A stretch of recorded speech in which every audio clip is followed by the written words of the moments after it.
যারা এখানে এসেছি মানুষ, কোরআনে কারিমের মূল প্রতিপাদ্য বিষয় হচ্ছে মানুষ। আমরা সে মানুষ নিয়েই কথা বলবো ইনশাআল্লাহ। যদিও 15.5 বছরে আমাদেরকে জীবিত মানুষদের কোরআন শোনানো থেকে বিরত রেখেছিল ফ্যাসিস্টরা। আমি শ্রদ্ধার সাথে স্মরণ করছি ঐতিহাসিক এই ময়দানে বিশ্বনন্দিত মুফাসসিরে কোরআন শহীদ আল্লামা দেলাওয়ার হোসাইন সাইদি রহমতুল্লাহ আলাইহি, আমি তার সাথে জেলখানায় দীর্ঘদিন 3টা বছর পাশাপাশি ছিলাম। তার অনেক স্নেহ, ভালোবাসা, আদর, মহব্বত আমি পেয়েছি। বিশেষ করে পাশাপাশি জেলে থাকার কারণে অনেক কিছু তার থেকে আমি নিতে পেরেছি। আল্লাহ যেন ওগুলো আমার প্র্যাকটিক্যাল লাইফে সেট করার তৌফিক দান করেন। যেহেতু তাকে হত্যা করা হয়েছে, এই জন্য নির্দ্বিধায় বলতে পারি তিনি শহীদ। যদিও অনেকে দেশে স্বীকৃতি দিতে চান না যে উনি না শহীদ হয়নি। আপনাকে কি আবার শহীদ হয়ে আবার মৃত্যুবরণ করে দেখানো লাগবে যে আমি শহীদ হলাম? শহীদ এই শব্দটা কত দামি আপনি জানেন? কোরআনে কারিমে রব্বুল আলামিন বলেন, ওয়ালা তাকুলু লিমান ইয়ুকতালু ফি সাবিলিল্লাহি আমওয়াত বাল আহইয়াউ ওয়ালাকিন লা তাশউরুন।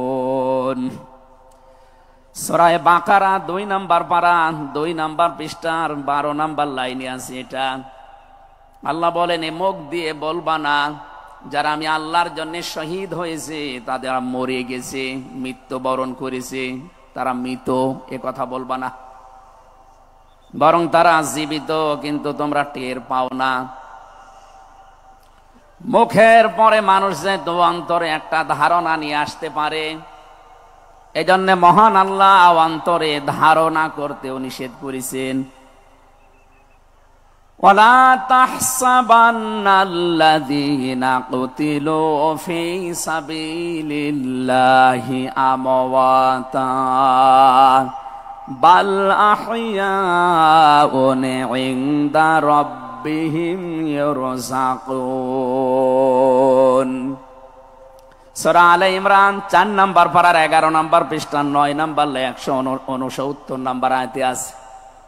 আল্লাহ বলেন, ধারণাও করবা না যারে আমি আল্লাহর জন্য শহীদ হয়েছে, জীবন দিয়েছে, এ মানুষগুলো মারা গেছে, ধারণাও করবা না। মুখে তো বলাই যাবে না, অন্তরে ধারণাও করা যাবে না। বাল আহইয়াউন, বরং তারা জীবিত, ইনদা রাব্বিহিম ইরযাকুন, এবং তারা তাদের রবের কাছে রিজিক পাচ্ছে। বলেন সুবহানাল্লাহ। সুতরাং এই দেশে যারা শহীদ হয়েছে, অনেকে এখনো তাদেরকে স্বীকৃতি দিতে চান না। বিশেষ করে 2006 সালের 28 অক্টোবর থেকে শুরু করে 2024-এর 5 আগস্ট পর্যন্ত এ দেশের জন্য, মানবতার জন্য, ইনসাফের জন্য, ন্যায় বিচারের জন্য, মানবতার জন্য, বৈষম্য দূর করার জন্য যারা জীবন দিয়েছে, নির্দ্বিধায় আমরা বলতে পারি এ মানুষগুলো শহীদ। শহীদ আবু সাইদ, শহীদ মুগ্ধ, শহীদ রায়হান, শহীদ ফয়সাল, 2732 জন মানুষ আগস্টের 5 তারিখের আগ পর্যন্ত সবগুলো শহীদ। আল্লাহ যেন শাহাদতের সর্বোচ্চ মাকাম তাদেরকে নসিব করেন, বলেন আমিন। শহীদ আল্লামা দেলাওয়ার হোসাইন সাইদি রহমতুল্লাহ আলাইহি যদি বেঁচে থাকতেন, আজকের এই সিলেটের ময়দানে তিনি আসতেন। কোরআনে কারিম শুনে হাজারো মানুষ হয়তো দিনের দিশা পেত, তো জালেমরা তাকে ধোঁকা দিয়ে জেল থেকে বের করেছিল। আমার সামনে দিয়েই বের করে নিয়ে গিয়েছিল, পুরা ধোঁকা দিয়ে। ওনাকে আগের দিনও দেখলাম কি সুন্দর কথা বলছিল, আমাকে উপদেশ দিচ্ছিল। পরের দিন শুনলাম যে না, উনি অসুস্থ, পুরাটাই বানোয়াট। যে বলছে আপনি অসুস্থ, চলেন আপনাকে হাসপাতালে নিয়ে যাই, ওখান থেকে চিকিৎসার মাধ্যমে আপনাকে ছেড়ে দেওয়া হবে। উনি তো আনন্দেই বের হচ্ছিলেন, কিন্তু জালেমদের দুর্বিসন্ধি যে এত গভীরে ছিল কেউ বুঝতে পারে নাই, উনি নিজেও টের পান নাই। এই জন্যে প্রিজন ভ্যান থেকে নামার সময় আমরা দেখেছি একটা তৃপ্তির হাসি দিচ্ছিলেন। বলা হচ্ছে ওনার হার্টে অসুস্থ ছিল, হার্টের রোগ ছিল, এই কারণে। মানুষের হার্টে অসুস্থ হলে ওইভাবে মানুষ হাসতে পারে? বলেন। কারারক্ষী যারা সামনে ছিল তাদেরকে লম্বা করে সালাম দিয়েছিলেন, জিজ্ঞাসা করেছিলেন আপনারা কেমন আছেন। একজন হার্টের রোগী অসুস্থ মানুষ এই কথাগুলো বলতে পারে না, তার মানে এখন পোড়াটা পরিষ্কার, তাকে হত্যা করা হয়েছে। নবীজির কথা, দেওয়াল চাপা পড়ে মরলে যদি শহীদ হয়, সাপে কেটে মরলে যদি শহীদ হয়, নদীতে ডুবে মরলে যদি শহীদ হয়, গাছের নিচে পড়ে যদি মরে শহীদ হয়, অ্যাক্সিডেন্টে মরলে যদি শহীদ হয়, যাকে অন্যায় ভাবে মেরে ফেলা হয়েছে অবশ্যই তিনি শহীদ। আল্লাহ রাব্বুল আলামিন তার গোলামের 50টা বছরের কোরআনের খেদমত যেন কবুল করেন, জান্নাতের সুউচ্চ মাকাম নসিব করেন, বলেন আমিন। আজকে তার সন্তানও আসবে, কলিজার টুকরা সন্তান আলহাজ শামীম বিন সাইদি অলরেডি চলে এসেছে। ও গতকাল শেষ হয়ে গেছে। আমাকে সিলেট পর্যন্ত আনার পেছনে আপনাদের যে সমস্ত মানুষগুলো ভূমিকা পালন করেছে, আমার শ্রদ্ধাভাজন উস্তাজ, ইসলামিক চিন্তাবিদ, শিক্ষাবিদ আলহাজ মাওলানা আব্দুস সালাম আল মাদানী, আতালাল্লাহু উমরাহু ওয়া বারাকাল্লাহু ফি হায়াতি, সকলে বলেন আমিন। আমরা যে কথা বলতে চাই, কোরআন আমরা শুনতে এসেছি, আমরা মানুষ। ওয়ালাকাদ কাররামনা বানি আদম, আমি বনি আদমকে সম্মানিত করেছি।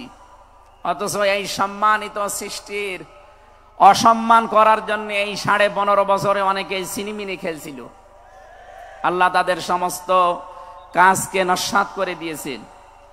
কোরআনের ভেতরে আমরা জেনেছি, কোন জালেম যদি চেয়ারে বসে তাহলে সর্বপ্রথম 2টা কাজ করে। সূরা নমলের 34 নম্বর আয়াতে আল্লাহ দলিল দিয়েছেন, ইন্নাল মুলুকা ইযা দাখালু ক্বরিয়াতান আফসাদুহা ওয়া জাআলু আ'ইজ্জাতা আহলিহা আযিল্লা ওয়া কাযালিকা ইয়াফআলুন। আল্লাহ পাক বলেন, জালেম যদি ক্ষমতায় বসে তার প্রথম কাজ হয় সে বিশৃঙ্খলা তৈরি করে জমিনে। আমরা দেখতে পেয়েছি 15.5 বছরে প্রায় 52টার উপরে বিশৃঙ্খলা তৈরি হয়েছিল। 2 নম্বরে ওয়াজাআলু আইজ্জাতা আহলিহা আযিল্লা, ওই দেশের যারা সম্মানিত নাগরিক, সম্মানিত মানুষ যারা, তাদেরকে সে অপমান করে, অপদস্থ করে। এই দেশের সবচাইতে সম্মানিত মানুষ যারা আমরা দেখতে পেয়েছি তারা আলেম, অথচ এই বাতিলের টার্গেটই ছিল আলেমরা। এখানে সম্মানিত মানুষদের যারা সম্মান করে, অপদস্থ করে, তাদেরকে হেয় প্রতিপন্ন করে, এটা জালেমদের 2 নম্বর কাজ। তার মানে কোরআনের এই আয়াত অনুযায়ী প্রতীয়মান হয় যারা ছিল এরা জালেম। জবান খুলে বলেন এরা কি? স্পষ্ট ভাষায় বলছি, যারা জালেম এরা আল্লাহর মামলার আসামি।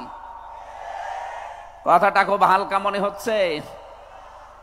সূরা শূরা 25 নম্বর পারা 6 নম্বর পৃষ্ঠা 13 নম্বর লাইনের 42 নম্বর আয়াতে আছে, ইন্নামাস সাবিলু আলাল্লাযীনা ইয়াযলিমুনান নাস। আল্লাহ পাক বলেন, অবশ্যই আমি নিজে মামলা দায়ের করব তাদের বিরুদ্ধে যারা মানুষ হয়ে মানুষের উপরে জুলুম করে। আল্লাহ ইয়াজলিমুনাল মুসলিমুনা দেননি, ইয়াজলিমুনান নাস দিয়েছেন। ইয়াজলিমুন শব্দটা মোজারে, আরবি গ্রামার অনুযায়ী এটা বর্তমান, ভবিষ্যৎ, প্রেজেন্ট, ফিউচার, 2টা কাল নিয়ে শব্দ গঠন করা। তার মানে এখন যারা এ পৃথিবীতে মানুষ হয়ে মানুষের উপরে জুলুম করছে, ভবিষ্যতেও যারা করবে, তাদের কিছু পরিণতির কথা আমরা কোরআনে জেনেছি। রব্বুল আলামিন জানিয়েছেন সূরা নমলের 52 নম্বর আয়াতে, ফাতিলকা বুয়ুতুহুম খাবিয়াতাম বিমা যালামু। হে নবী, একটু তাকান জালেমদের এই বাড়ির দিকে। এই সেই ঘরগুলো জুলুম করার কারণে ঘর আমি আজ পরিত্যক্ত বানিয়ে দিয়েছি, জনশূন্য করে দিয়েছি, উজাড় গৃহ বানিয়ে দিয়েছি। সিলেটবাসী, আয়াতটা যে কত বাস্তব, যদিও এটা লূত নবী আলাইহিস সালামের উম্মতদেরকে ইশারা দিয়ে আল্লাহ নাজিল করেছিলেন, তা আমার আয়াতটা পড়ার পর ব্যাখ্যা বিশ্লেষণ দেখার পরে মনে হচ্ছে 2024 সালের 5 আগস্টের বিকাল বেলা আল্লাহ আবার নাজিল করেছেন।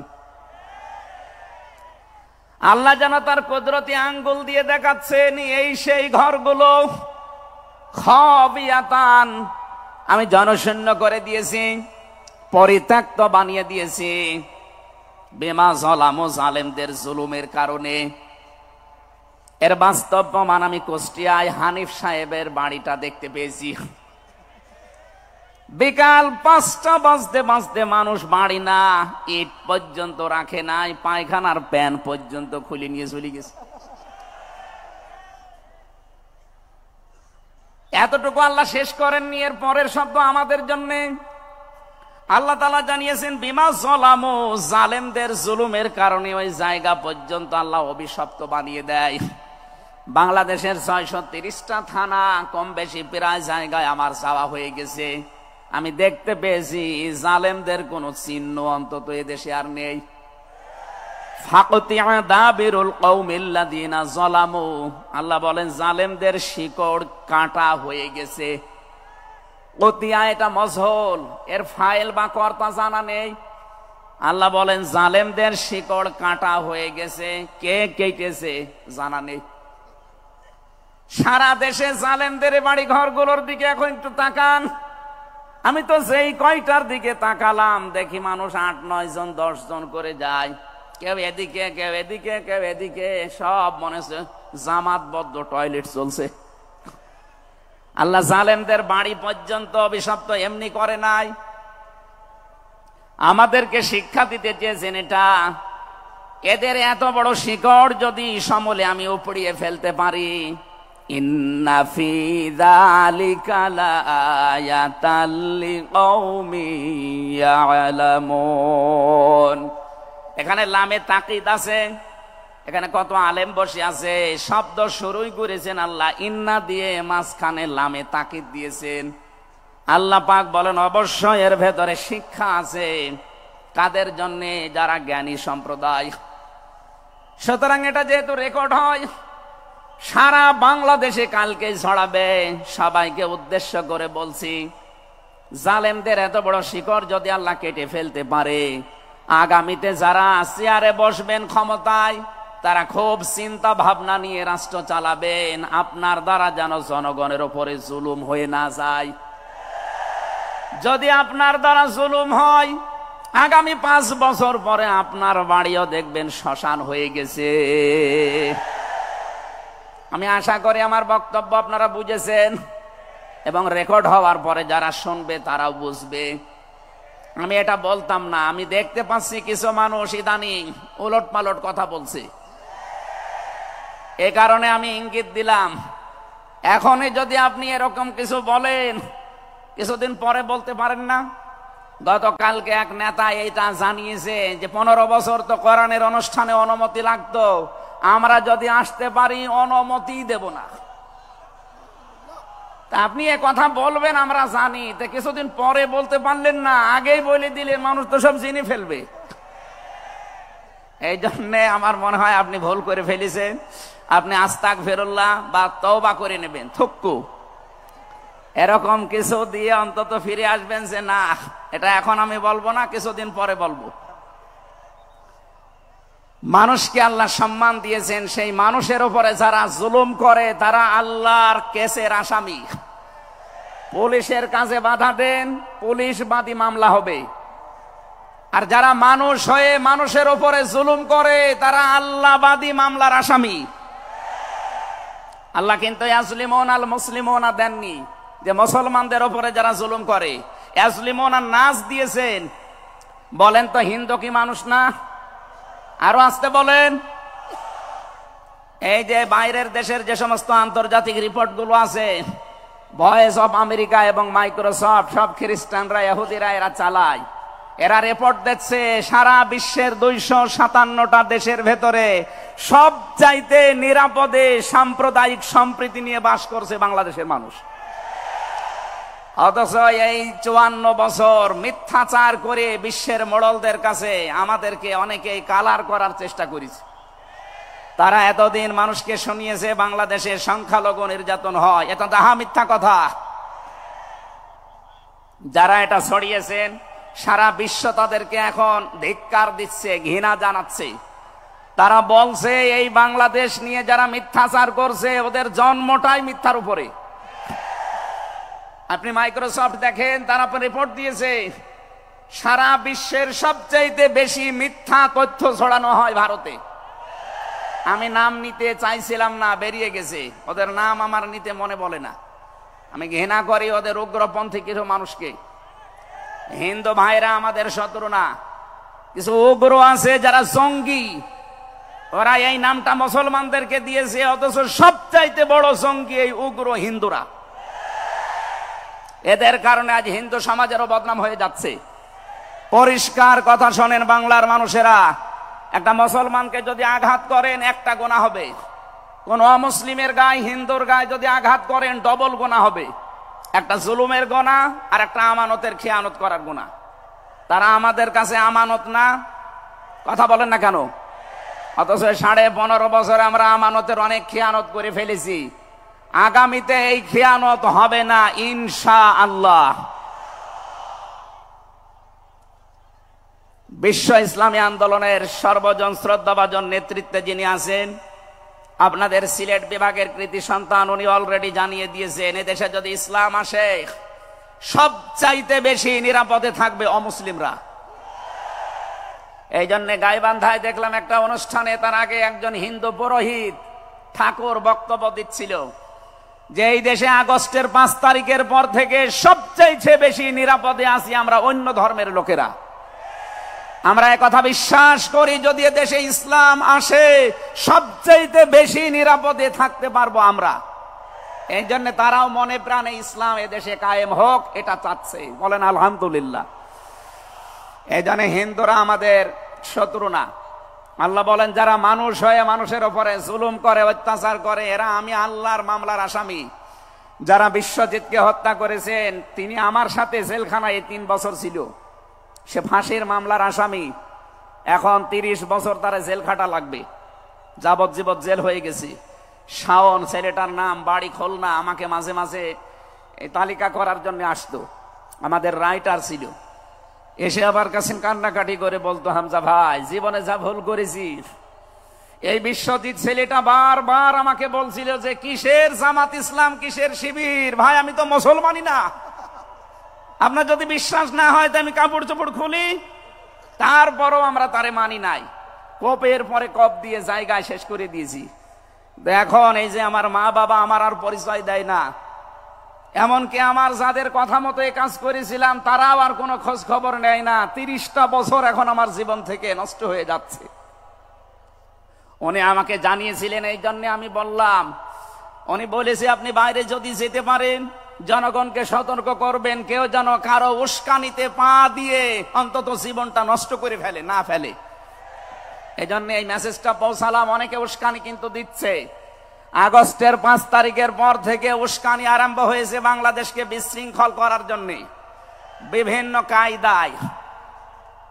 একটা হালে পানি নেয়নি, এখন আবার অন্য একটা নতুন ফর্মুলা আরম্ভ করেছে, এইটাও হালে পানি নেবে না ইনশাআল্লাহ। সুতরাং যারা পালিয়ে গেছে তাদের উস্কানিতে পা দিয়ে যদি এই দেশে কেউ বিশৃঙ্খল পরিবেশ তৈরি করতে চান, একটু গোপালগঞ্জের দিকে আপনি মাঝে মাঝে তাকাবেন। পেছনে কিভাবে লাল করে দিয়েছে প্রশাসন দেখেননি? ওই সময় সন্তান গোপালগঞ্জ থেকে ঢাকায় আসলে, বসে আসলে 300 টাকা, দাঁড়িয়ে আসলে 1000 টাকা। কি অবস্থা করেছিল, এটা দেখেও আপনার শিক্ষা হয় না।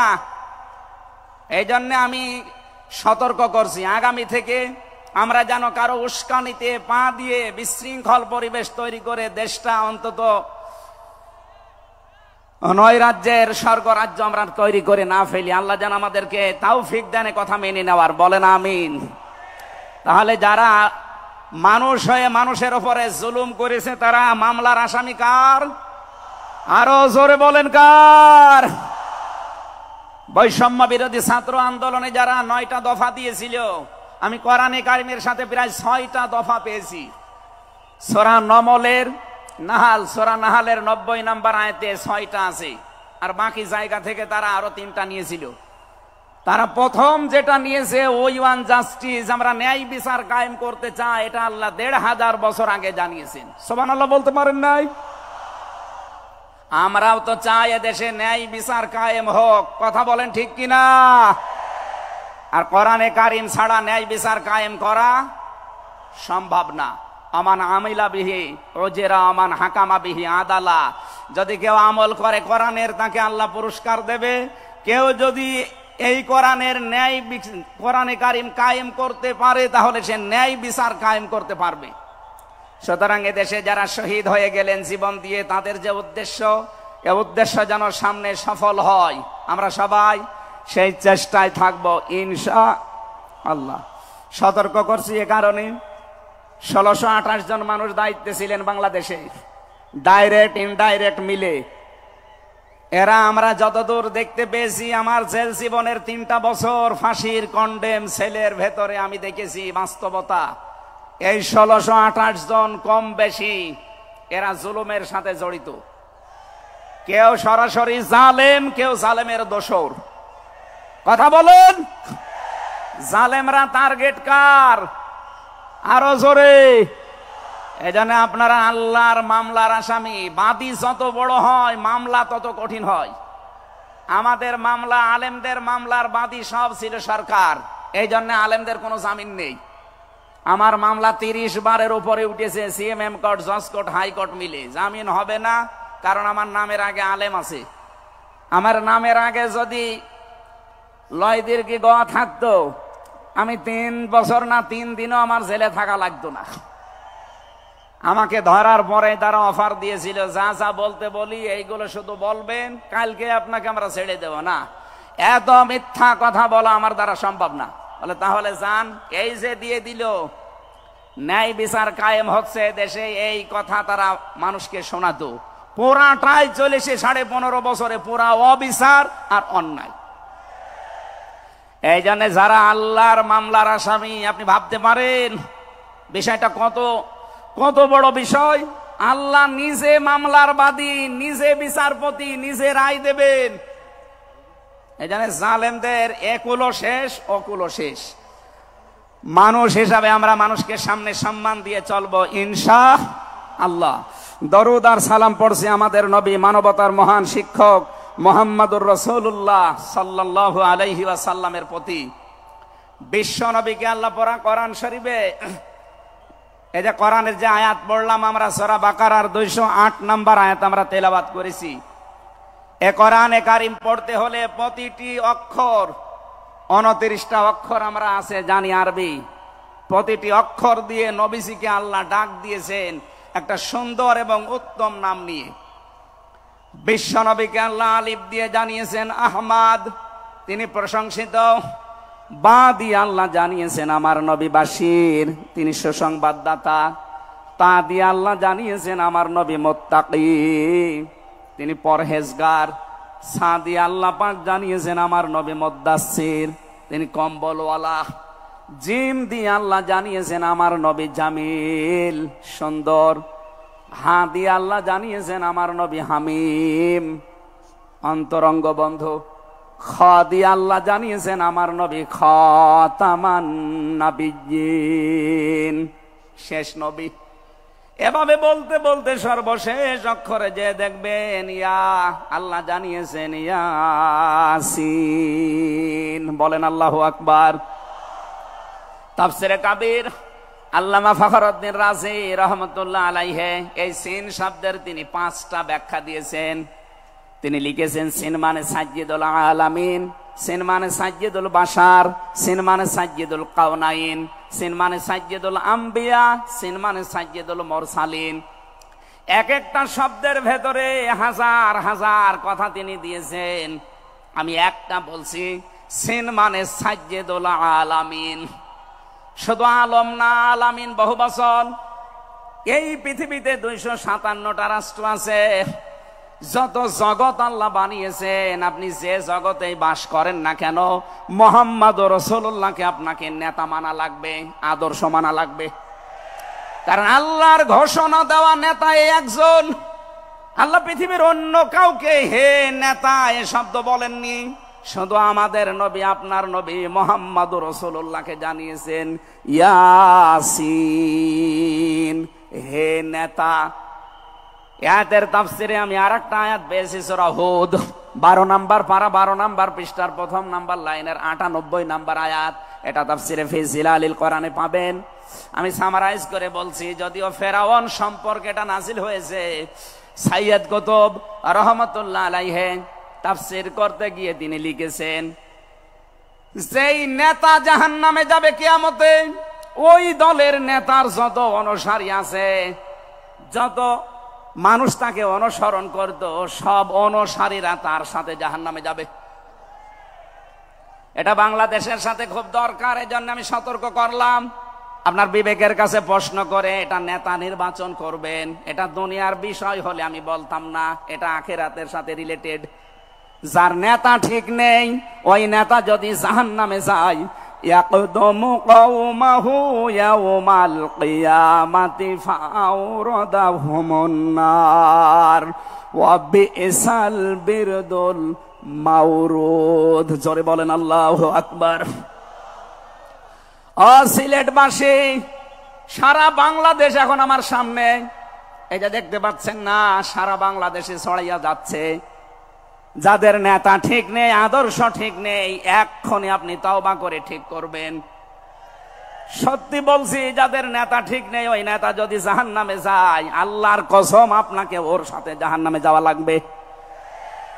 নেতৃত্ব দেওয়ার জন্য গুণ বললাম কয়টা? বলেন বলেন। আপনি সূরা বাকারার 247 নম্বর আয়াতটা দেখবেন। ক্বালা ইন্নাল্লাহা আসতাফাহু আলাইকুম ওয়া যাদাহু বাসতাতান ফিল ইলমি ওয়াল জিসম ইলা আখিরি আয়া।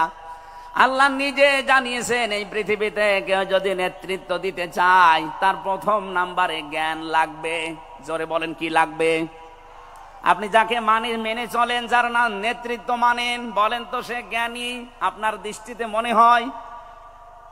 যে লোকটা কথা বলতে পারে ঈদুল ফিতরের জানাজার নামাজ আগামীকাল অনুষ্ঠিত হবে, ওর জ্ঞান কেমন আপনি টের পাচ্ছেন না? এই কথা বলে না কেন?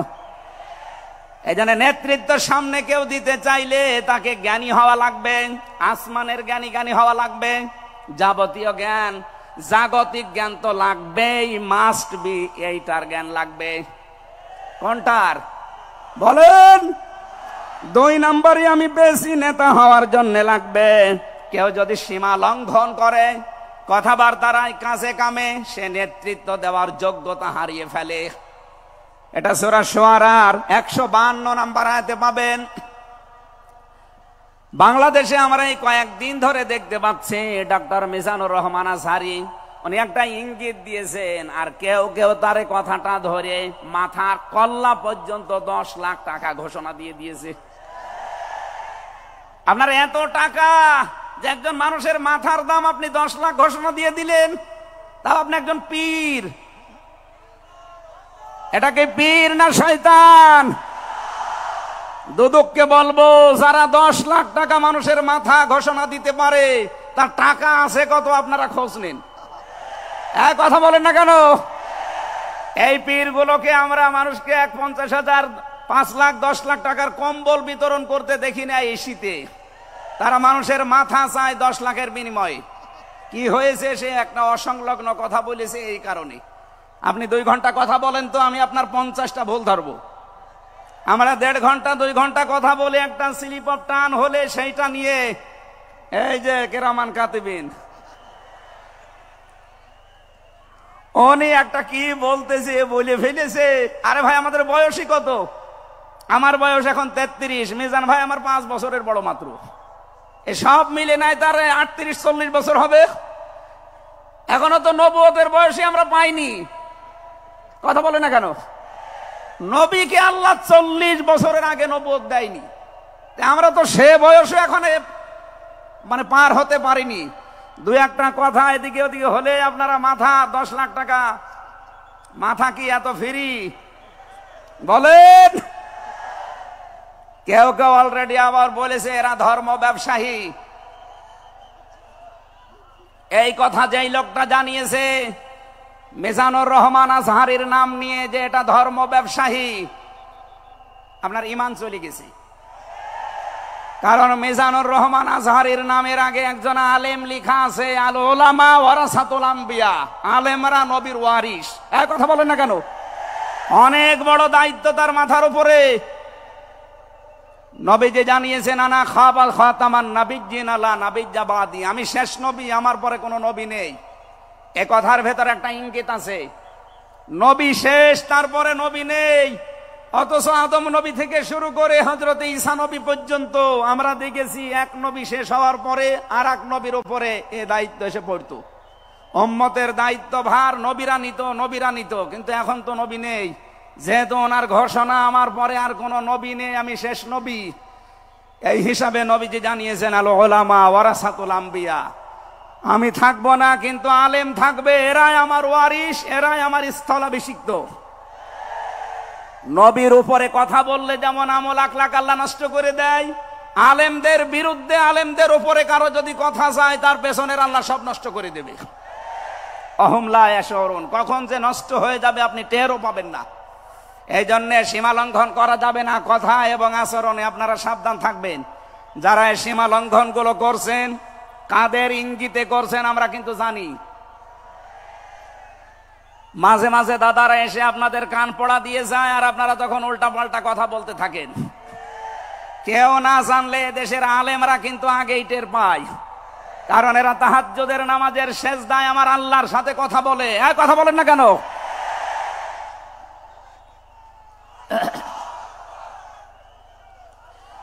ঠিক আছে,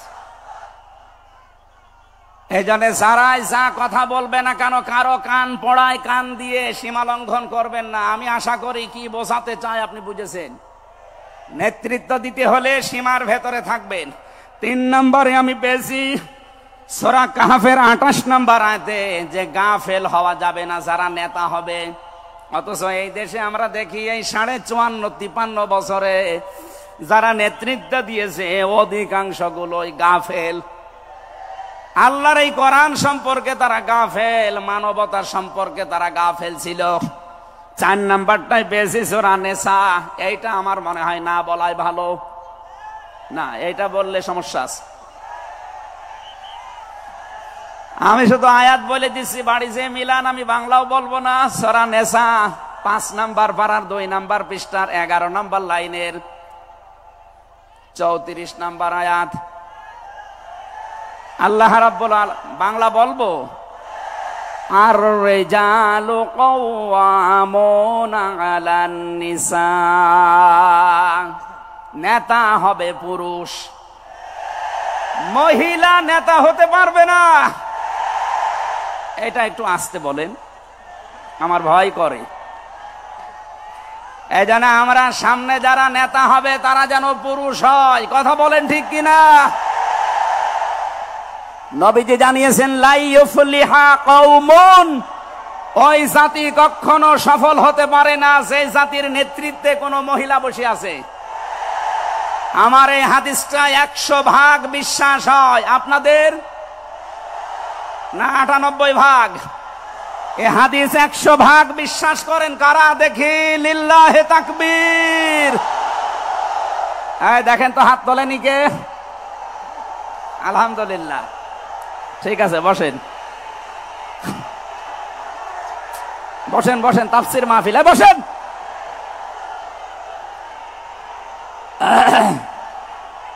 এটা যদি আমরা মেনে নিতে না পারি, এই 54 বছরে আমরা যেখানে ছিলাম আরো পেছিয়ে যাওয়া লাগবে। এই জন্য আমরা সামনে এগিয়ে যেতে চাই। কোরআনের সূরা নিসার 34 নম্বর আয়াত, সামনে যদি নেতা হয় পুরুষ মানুষ হবে ইনশাআল্লাহ। আরো জোরে বলেন ঠিক কিনা? 5 নাম্বার পেয়েছি সূরা বাকারা 124 নাম্বার আয়াত। কোন জালেম নেতা হতে পারবে না। আমাদের জাতির পিতা হযরত ইব্রাহিম আলাইহিস সালামকে দিয়ে আল্লাহ উদাহরণ দিয়েছেন। আপনি সূরা বাকারার 124 নাম্বার আয়াতটা পড়ে নেবেন। সুতরাং যারা জালেম হবেন সামনে তাদের নেতৃত্বে আসার দরকার নেই, আপনি ভিক্ষা করে খান। কথা বলেন না কেন? আমরা অনেককেই দেখতে পাচ্ছি এই যে দ্বিতীয় স্বাধীনতার পর থেকে অনেকেই জুলুম আরম্ভ করেছেন। আপনারা থামবেন। আমরা সবাই মাজলুম এই দেশে, শুধু ওই 14 দল বাদ দিয়ে। সুতরাং আমরা এই মাজলুম গুলো যেন আবার জালেম হয়ে না যায়, তাহলে নেতৃত্ব দেওয়ার যোগ্যতা আমরা হারিয়ে ফেলবো। আল্লাহ যেন আমাদেরকে বাঁচান, বলেন আমিন। সূরা বাকারা আয়াত নাম্বার 208।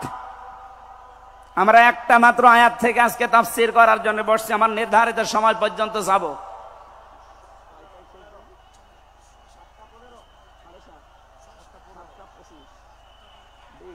ঠিক আছে,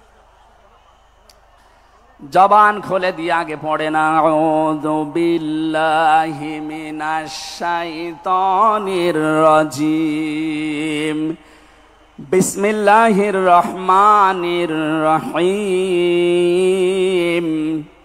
ইয়া আইয়ুহাল্লাযীনা আমানু দুখুলু ফিস সিলমি কাফা। এ পর্যন্ত থাক। যেহেতু ডক্টর মিজানুর রহমান আজহারি আর 20-25 মিনিট পরে চলে আসবে, এই জন্য আমরা এ পর্যন্ত থাক। 3 ভাগের 1 ভাগ আমরা পড়লাম। সূরা বাকারা আল্লাহ তাআলা ডাক দিয়েছেন ইমানদারকে। কাকে বলেন তো? আমরা ইমানদার না বেঈমান? ঈমান আনার আগে একটা কাজ করা লাগে। আল্লাহর ঘোষণা, ফামাই ইয়াকফুর বিত-তাগুত ওয়া ইউমিন বিল্লাহ। কেউ যদি ঈমান আনতে চায় তার প্রথম কাজ হবে সে যেন তাগুত ছেড়ে দেয়। এদিকে কি মানুষের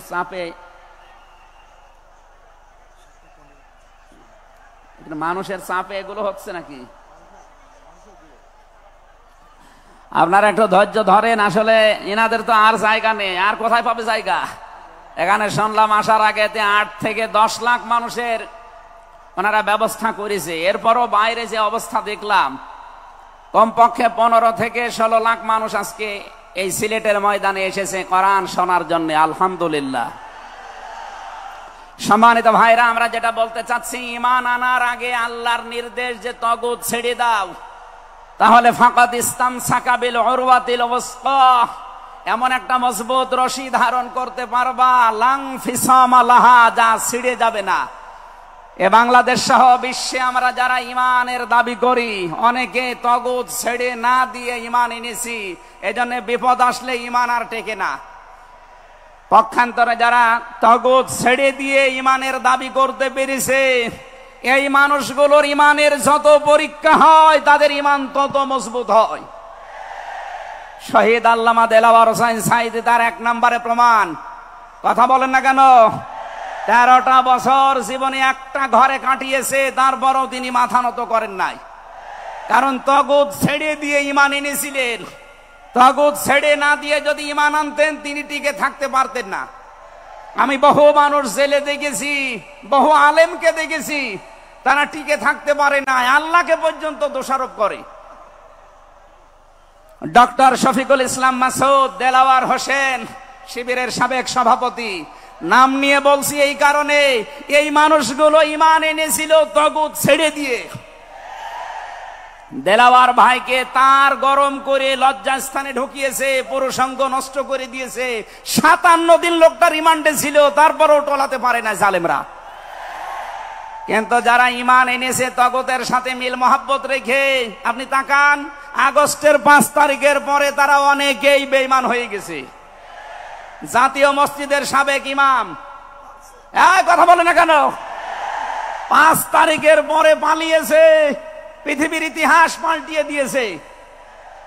জাতীয় মসজিদের ইমাম পালিয়ে যায়, এটা একটা লজ্জা না? এমপিরা নাই পালিয়ে গেল, আপনি কেন পালাবেন? কিছুদিন পরে জোর করে এসেছিল ইমামতি আবার করব, জনগণ জুতা দিয়ে পিটিয়েছে। পরের দিন স্ট্যাটাস দিয়েছে, জনগণ জুতা দিয়ে পিটিয়েছে তাই কি আমার গায়ে লাগেনি। মানুষ কত নিচে নামতে পারে। তার বাবা তো একজন ভালো মানুষ ছিল, একজন আলেম ছিল, কি এসেছে আল্লাহ জানে। একটা জালেমাকে সে নাম দিয়েছে কওমি জননী। এই নামটা যেই দিন দেয় সেদিন জেলখানায় ওনার নামে বদদোয়া হয়েছে। মাওলানা মামুনুল হক সহ যত আলেম ছিল আমরা এক জায়গায়, ওনারা বলছিল যে করলো কি হেফাজত ইসলামের 13 সালে এতগুলো মানুষ হত্যাকারী যার হাতে রক্ত লেগে আছে, আর সেই লোকটাকে নাম দিয়ে দিল কওমি জননী। আমাদের মাথা কাটা গেল। এরকম হাজারো আলেম, হাজারো পীর, হাজারো মুসলমানের দেশে ঈমান রাখতে পারে নাই, কারণ তগুতের সাথে সম্পর্ক রেখে ঈমানের দাবি করত। আল্লাহ বলেন ঈমান আনতে হলে আগে তগুত ছেড়ে দাও, এরপরে ঈমানের দাবি করো। উদখুলু ফিস সিলমি কাফা, ঈমানদার যারা তারা প্রবেশ করো পুরোপুরি ভাবে ইসলামে। এখানে সিলমন বা সালমন, সিনের উপরে জবর দিলে হয় সালমন মানে শান্তি, সিনের নিচে জের দিলে হয় সিলমন মানে ইসলাম। আল্লাহ রাব্বুল আলামিন ঈমানদারকে ডাক দিয়ে জানিয়েছে তোমরা প্রবেশ করো। যেহেতু সিলমনটা আছে এজন্য ইসলাম নেওয়া লাগবে। আমি যতগুলো তাফসীর বিশ্ববিদ্যালয়ে থাকাকালীন মিলিয়েছিলাম এই সিলমন দিয়ে। আমি ভার্সিটিতে থাকাকালীন প্রায় 42টার উপরে এক জায়গায় মিলিয়েছি, যে দেখি সবাই কি বলে। প্রত্যেক মুফাসসির এখানে শান্তি না, এখানে নিয়েছেন তারা ইসলাম অর্থে তোমরা পুরাপুরি ইসলামে প্রবেশ করো। এখন আমরা যদি প্রশ্ন করি পুরাপুরি ইসলামে প্রবেশ করার অর্থ কি, কোরআন শরীফ থেকে আমরা ব্যাখ্যা বিশ্লেষণ দিয়েছি যে 5টা বিষয় যখন দেখবেন আপনার ভেতরে আছে তখন বুঝবেন আমি পুরাপুরি ইসলামে প্রবেশ করেছি। জোরে বলেন সুবহানাল্লাহ। আমি তাফসীর থেকে যে নোটগুলো নিয়ে এসেছি তার 1 নম্বরে আপনি যখন দেখবেন যে আপনি আত্মসমর্পণ করে ফেলেছেন, 2 নম্বরে আপনার ভেতরে ইখলাস তৈরি হয়েছে, 3 নম্বরে আপনার বিশুদ্ধ আকীদা তৈরি হয়ে গেছে, 4 নম্বরে আপনার চরিত্র উন্নত হয়েছে, 5 নম্বরে আপনার লেনদেনের স্বচ্ছতা এসেছে। এই 5টা কাজ যখন আপনি দেখবেন তখন মনে করবেন যে আমি ইসলামে পরিপূর্ণ প্রবেশ করেছি। এখন বলেন তো আপনার কি 5টা কাজ পরিপূর্ণ হচ্ছে? আত্মসমর্পণ 1 নম্বরে আপনাকে করা লাগবে আমার আল্লাহর সামনে। কার সামনে? এটা দেখিয়েছেন আমাদের জাতির পিতা হযরত ইব্রাহিম। ইয ক্বালা লাহু রাব্বুহু আসলিম ক্বালা আসলামতু লিরাব্বিল আলামিন। সূরা বাকারা 1 নাম্বার পারা 19 নাম্বার পৃষ্ঠা 7 নাম্বার লাইনের 131 নাম্বার আয়াতে আছে। এটা ইবনে কাসিরে পাবেন। আল্লাহ পাক বলেন আত্মসমর্পণ করো। উনি গাছের মাথায় বসে কোড়াল দিয়ে কাঠ কাটছিলেন, ডাক দিয়ে বলে মাবুদ এখানে বসে আত্মসমর্পণ করব কি করে? আল্লাহ পাক বলেন আত্মসমর্পণ এখানে খতনা করে আত্মসমর্পণ করো। গাছের মাথায় তিনি কোড়াল দিয়ে খাতনা করে বললেন আমি মহাবিশ্বের প্রতিপালকের কাছে আত্মসমর্পণ করলাম, স্যালেন্ডার করলাম। এতটুকু তিনি শেষ করেননি, তিনি ডাক দিয়েছিলেন ইন্তেকালের আগে তার সন্তানদেরকে, ওয়াসাসা বিহা ইব্রাহিম বানিহি ওয়া ইয়াকুব ইয়া বানিয়া ইন্নাল্লাহা আস্তাফা লাকুমুদ্দিন ফালা তামুতুন্না ইল্লা ওয়া আনতুম মুসলিমুন। হযরত ইব্রাহিম আলাইহিস সালাম এবং ইয়াকুব এই 2 জন নবী ইন্তেকালের আগে তার সন্তানকে ডাক দেন, হে আমার কলিজার টুকরার সন্তানেরা, ইন্নাল্লাহা আস্তাফা অবশ্যই আল্লাহ তোমাদের জন্য মনোনীত করেছেন লাকুমুদ্দিন একটা দিনকে, ফালা তামুতুন্না ইল্লা ওয়া আনতুম মুসলিমুন মৃত্যুবরণ করবা না যতক্ষণ মুসলমান হতে না পারো। এবার আসেন তো ইব্রাহিম আমাদের জাতির পিতা, হযরত ইয়াকুব আলাইহিস সালাম তাদের সন্তানদেরকে ইন্তেকালের আগে নসিহত করলেন যে তোমাদের জন্য আল্লাহ একটা দিন মনোনীত করেছেন। কি মনোনীত করেছেন? দিন কি? রাতের পরে যেটা আসবে ওই দিন। বলেন বলেন। কবরে গুরুত্বপূর্ণ যে প্রশ্নগুলো তার ভেতরে এটা একটা, মা দিনুকা, দিন কি এটা যদি আপনি ক্লিয়ার হতে না পারেন, কবরে যে প্রশ্নের জবাব দিতে পারবেন না। এজন্য এই বিষয়টা নিয়ে বিস্তারিত আমাদের জানা শোনা দরকার। দিন বলতে আল্লাহ নিজে আবার ব্যাখ্যা দিয়েছেন। দিন কি জানো? ইব্রাহিম নবী যেটা, ইয়াকুব নবী যেটা তার সন্তানদেরকে বারবার ওসিয়ত করছিল ইন্তেকালের আগে, আল্লাহ তোমাদের জন্য একটা দিনকে মনোনীত করেছেন। সেই দিন হচ্ছে ইসলাম। জোরে বলেন সুবহানাল্লাহ।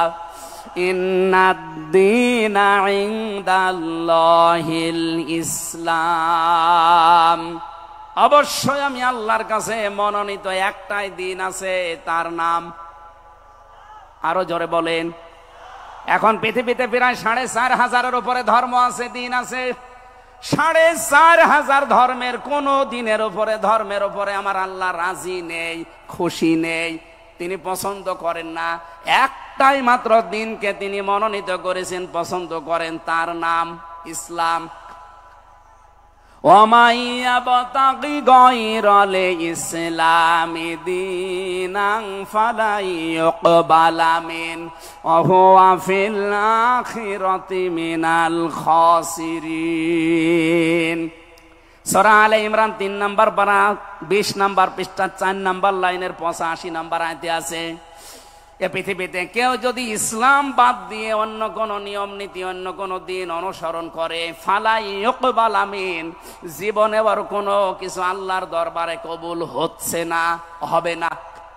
ইউকবালা এটা মোজারে, বর্তমান, ভবিষ্যৎ, প্রেজেন্ট, ফিউচার। এর আগে লান এসেছে, মোজারের আগে লান আসলে আরবিতে বাংলা অর্থ দাঁড়ায় জীবনেও হবে না, কোশ্চিন কালো সম্ভব না। আল্লাহ যদি গ্যারান্টি দিয়ে বলে ইসলাম বাদে অন্য কোন নিয়ম নীতি দিয়ে অন্য কোন ধর্ম পালন করলে আমি আল্লাহ রাজি হব না, কেউ রাজি করাতে পারবে? এতটুকু আল্লাহ শেষ করেননি, পরেরটা আরো কঠিন। অহুয়া ফিল আখিরাতি মিনাল খাসিরিন। আল্লাহ পাক বলেন ওই লোকটা সবচাইতে বড় ক্ষতিগ্রস্ত হবে আখিরাতে। বলেন নাউজুবিল্লাহ। সিলেটবাসী আমাদের জীবন এদিকে ওদিকে করে হয়তো কেটে যাবে, কিন্তু মরণের পর আমরা যদি ক্ষতিগ্রস্ত হয়ে যাই, এই আসল জীবনে যদি আমাদের নষ্ট হয়ে যায়, তাহলে আমরা এই ভুল পথে থেকে আমাদের জীবনটা নষ্ট করব কোন কারণে? যত নিয়ম নীতি আছে আজকে থেকে সব মাইনাস করবেন, সব বাদ দিয়ে দেবেন। ইসলাম বাদ দিয়ে কোন নিয়ম নীতি দিয়ে আল্লাহকে রাজি করানো যাবে? তাহলে ইসলাম বাদ দিয়ে বিয়ে শাদী হবে? বলেন বলেন। ইসলাম বাদ দিয়ে পরিবার নীতি হবে? ইসলাম বাদ দিয়ে রাজনীতি হবে? এটা হতে পারে। হ্যাঁ, কিছু মানুষ এখন কথাই আরম্ভ করেছে যে উঠলে আপনি রাজনীতির কথা বলেন। আরে ভাই, রাজনীতি যদি কোরআনে না থাকতো আমি ওই আয়াতটাই পড়তাম না। এর ভেতরে নামাজের কথা মাত্র 82 জায়গায় আছে। কয় জায়গায়? বলেন বলেন। রোজা রাখা ফরজ মাত্র 1 জায়গায় আছে। হজ করা ফরজ মাত্র 1 জায়গায় আছে। আর রাজনীতি কোরআন দিয়ে করা লাগবে এটা 903 জায়গায় আছে। সুবহানাল্লাহ বলতে পারেন না? কোরআন শরীফ আমি যতটুকু পড়েছি আমার এতটুকু আয়ত্ত হয়েছে। নামাজের চাইতে, হজের চাইতে, যাকাতের চাইতে সব চাইতে বেশি আলোচনা দিয়েছেন আল্লাহ রাজনৈতিক বিষয়ে। সেইটা যদি আমি বলতে না পারে যে আমি কি রামায়ণ থেকে, গীতা থেকে আপনাদের আলোচনা শোনাবো? এজন্য সাফ কথা, দিন ইসলাম, ইসলাম বাদ দিয়ে অন্য কোন নিয়ম নীতি মানা যাবে না। আমি সেদিন যশোরে এক কলেজের অধ্যাপককে, বিসিএস ক্যাডার উনি, ওনাকে বলেছিলাম আপনাকে জোর করি না স্যার, আপনি শুধু আমার ধর্মীয় গ্রন্থ এই কোরআনে কারিম একটু বুঝে বুঝে পড়েন।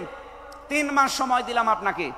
3 মাস পরে, যেহেতু জ্ঞানী মানুষ, 3 মাসের পরে দেখি মুসলমান হয়ে গেছে। এজন্য অন্য ধর্মের যারা আছেন, রেকর্ড হচ্ছে, আপনাদেরকে আমরা জোর করব না। আমাদের ধর্মে জোর নেই, লা ইকরাহা ফিদ্দিন। আমাদের ধর্মে জোর আছে, জবরদস্তি নেই, জোর নেই। এই জন্যই তো 850 বছর এই এলাকা মুসলমানরা শাসন করেছে, একটাও মন্দির ভাঙে নাই। অথচ আমরা আমাদের প্রতিবেশী রাষ্ট্রে দেখতে পাচ্ছি এরা অনেকগুলো মসজিদ অলরেডি ভেঙে দিয়েছে, ধোয়া ধোয়া তুলে। ওরা বলছে 500 বছর আগে এখানে নাকি মন্দির ছিল। বিশ্বের মানুষেরা দেখি মাটির নিচে তেল পায়, গ্যাস পায়, আরে শয়তানরা শুধু মাটির নিচে মন্দির পায়। আপনাদের পূর্বপুরুষেরা আল্লাহর ঘর ভাঙতে এসে কাঁচ ফিম মাকুল হয়ে গেছে। আমরা দেখতে পাচ্ছি আগামীতে আল্লাহর ঘর মসজিদ গুলো ভেঙে দেওয়ার কারণে আল্লাহ নিজে কিন্তু প্রতিশোধ নেবে, কাঁচ ফিম মাকুল আপনাদেরও বানিয়ে দেবে ইনশাআল্লাহ। এজন্য প্রতিবেশী হিসাবে সতর্ক করলাম, যদি ভালো লাগে মেনে নিন, ভালো না লাগলে নিজের পায়ে নিজে কোড়াল লাগান। আমার কথার অর্থ বোঝেননি?